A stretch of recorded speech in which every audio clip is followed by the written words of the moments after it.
Assalamualaikum warahmatullahi wabarakatuh. Kembali lagi di channel Kisah Menarik. Bagaimana kabarnya antum-antum semua? Semoga baik-baik saja. Di video sebelumnya kita sudah membahas tentang biografi Imam Ahmad. Kali ini kita akan berbagi kisah tentang Imam Ahmad. Namun sebelum video ini dilanjutkan, mari bangun channel ini agar semakin berkembang dengan mensubscribe dan nyalakan lonceng notifikasinya agar tidak ketinggalan video menarik lainnya.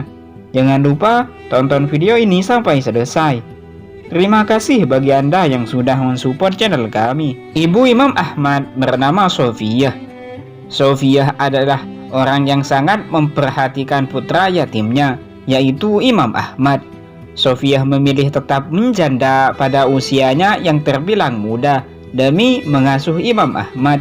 Pada saat itu, mayoritas perempuan Arab bila ditinggal mati suaminya cenderung untuk menikah lagi demi menjaga kehormatan dan nama baiknya.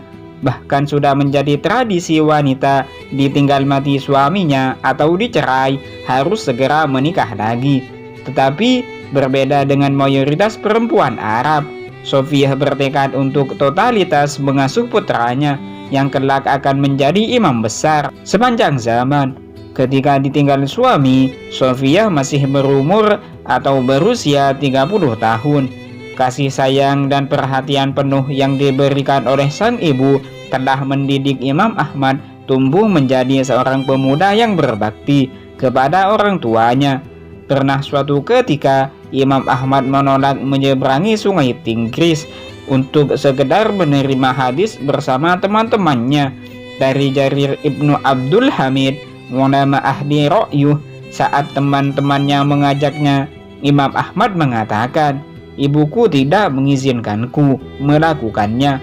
Padahal ketika itu umur Imam Ahmad sudah berusia 22 tahun. Dalam menuntut ilmu, Imam Ahmad selalu mengutamakan mendapat ridho dari sang ibu, karena beliau tahu mendapatkan ridho sang ibu adalah sunnah Rasulnya. Dari Abdullah bin Amr, beliau berkata, Rasulullah Shallallahu Alaihi Wasallam bersabda yang artinya, ridho Allah ada pada ridho orang tua dan murka Allah pada murka orang tua. Hadis riwayat Imam Al-Baihaqi.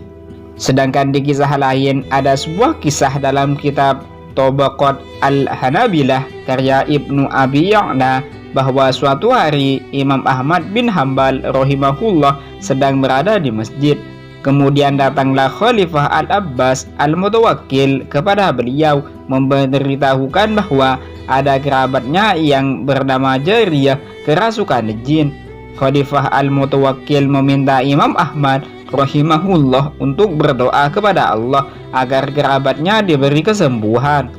Setelah berdoa, Imam Ahmad rahimahullah menitipkan sandalnya, lalu beliau berkata, "Bawalah sandal ini ke kediaman Amirul Mukminin dan letakkan di sebelah kepala Jariyah dan katakan kepadanya, kepada jin, bahwa Ahmad bin Hambal berkata kepadamu, keluarlah dari tubuh Jariyah ini atau aku akan memukulmu sampai 70 kali."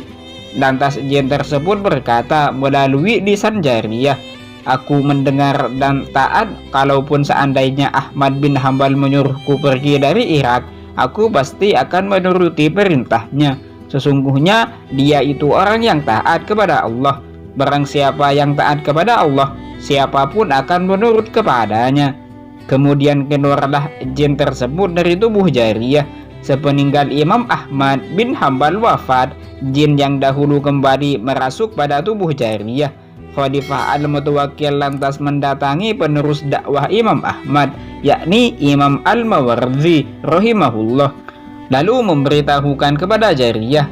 Imam Al-Marwadi pun mengirimkan sandalnya, lalu disuruh diletakkan di sisi kepala Jariyah dan dikatakan kepada jin yang merasuk sebagaimana dahulu.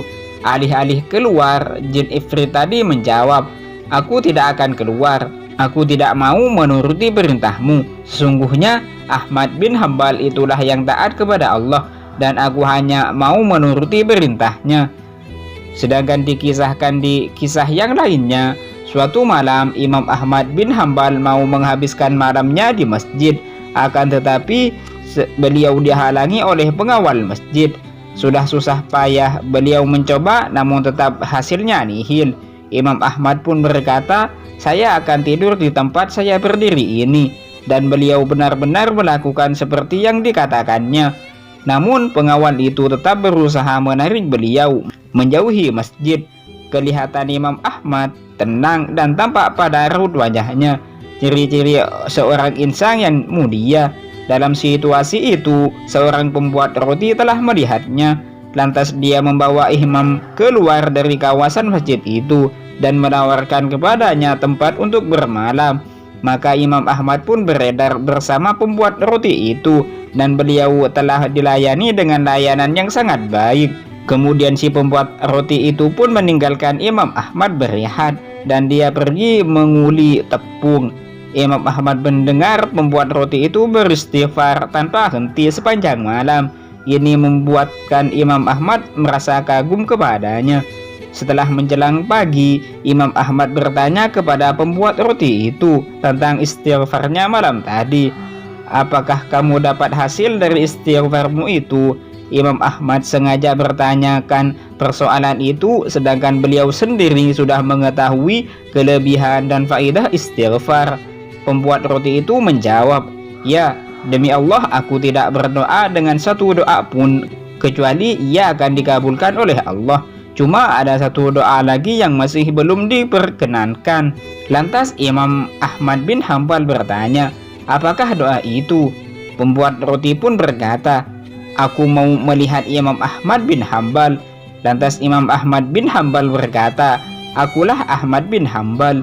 Demi Allah, sesungguhnya aku telah dibawa oleh Allah kepadamu. Itulah beberapa kisah tentang Imam Ahmad bin Hanbal. Dari kisah ini kita bisa mengambil hikmah dan pelajaran yang bisa kita aplikasikan di kehidupan sehari-hari. Yaitu kisah yang pertama, berbakti kepada orang tua hukumnya wajib, terlebih kepada seorang ibu. Karena itu anjuran keras dari Nabi Muhammad SAW. Kisah yang kedua, taatlah kepada Allah Subhanahu wa ta'ala, maka Allah akan membuat semua makhluk takut kepada kita atau taat kepada kita. Pelajaran selanjutnya dari kisah yang ketiga, bahwasannya jika kita butuh sesuatu, mintalah atau berdoalah kepada Allah, maka Allah akan mengabulkannya. Namun jika doa kita belum diijabah atau diterima oleh Allah Subhanahu wa ta'ala, beristighfarlah sebanyak mungkin, karena sesungguhnya dosa kita yang menghambat terkabulnya sebuah doa.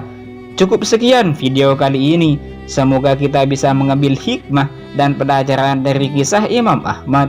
Semoga kita bisa mengaplikasikannya dalam kehidupan kita sehari-hari. Dan semoga yang menonton video ini bisa berkumpul di surganya Allah kelak bersama Imam Ahmad bin Hanbal. Amin ya rabbal alamin. Dan semoga yang menonton video ini dilancarkan rezekinya oleh Allah dan dipermudah segala urusannya. Jangan lupa subscribe, like, and share, dan nyalakan lonceng notifikasinya agar tidak ketinggalan video menarik lainnya. Assalamualaikum warahmatullahi wabarakatuh.